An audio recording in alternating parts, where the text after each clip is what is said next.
오늘은 서양 문명에 엄청난 영향을 미친 예수의 부활 이야기에 대해 객관적으로 분석해 보겠습니다. 그런데 조금 특별한 관점에서 접근해 볼 건데요. 바로 예수는 부활할 때 벌거벗었을까? 라는 질문입니다. 이 질문이 우스꽝스럽게 들릴 수도 있지만 사실 이는 고대 문헌 연구자들과 종교사 학자들이 오랫동안 고민해온 흥미로운 주제입니다.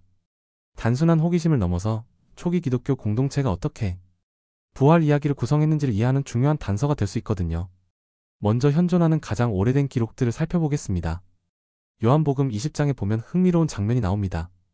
시몬 베드로가 무덤에 들어가 보니 세마포가 놓여 있고 예수의 머리를 쌌던 수건은 세마포와 함께 놓이지 않고 딴 곳에 개켜져 있었다고 기록되어 있습니다. 이 장면을 문헌학적으로 분석하면 무덤에는 시신을 감쌌던 옷들만 남겨져 있었다는 묘사입니다.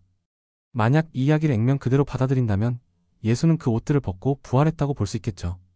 마치 고치에서 나비가 나오듯이 말입니다. 하지만 여기서 중요한 것은 이 이야기가 어떻게 형성되었는지를 이해하는 것입니다. 1세기 지중해 지역의 종교적 맥락을 보면 신이나 반신적 존재가 물리적 제약을 초월한다는 개념은 그리 새로운 것이 아니었습니다. 그리스 신화에서도 신들이 인간의 형태를 벗고 본래 모습으로 돌아가는 이야기들이 많이 나오죠. 사도 바울의 편지들을 보면 더욱 흥미로운 관점이 드러납니다. 바울은 고린도전서 15장에서 예수의 부활체를 영적인 몸이라고 표현합니다. 이는 당시 헬레니즘 철학의 영향을 받은 개념으로 보입니다. 플라톤의 이원론적 사고에서 영혼과 육체를 구분하는 것처럼 바울도 물리적 육체와 영적 몸을 구분하고 있거든요.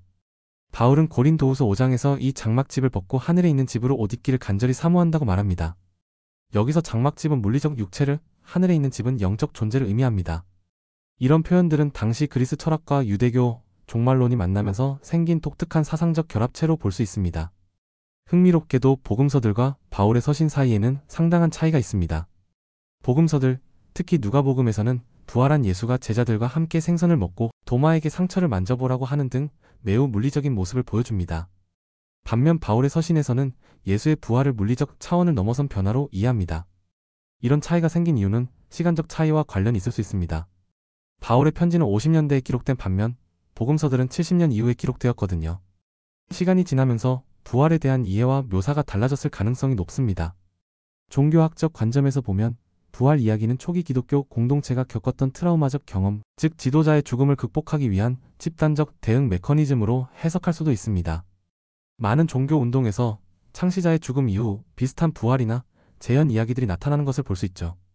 또한 고고학적 증거를 보면 1세기 팔레스타인 지역의 매장 관습에서 시신을 세마포로 감싸는 것이 일반적이었습니다. 이런 문화적 배경을 고려하면 무덤에 남겨진 세마포 이야기는 당시 사람들에게 매우 구체적이고 현실적으로 느껴졌을 것입니다. 그렇다면 결론적으로 예수는 정말 벌거벗은 채 부활했을까요? 이 질문 자체가 이미 부활을 역사적 사실로 전제하고 있다는 점에서 문제가 있습니다. 현대 역사학에서는 부활을 검증 가능한 역사적 사건으로 다루지 않거든요.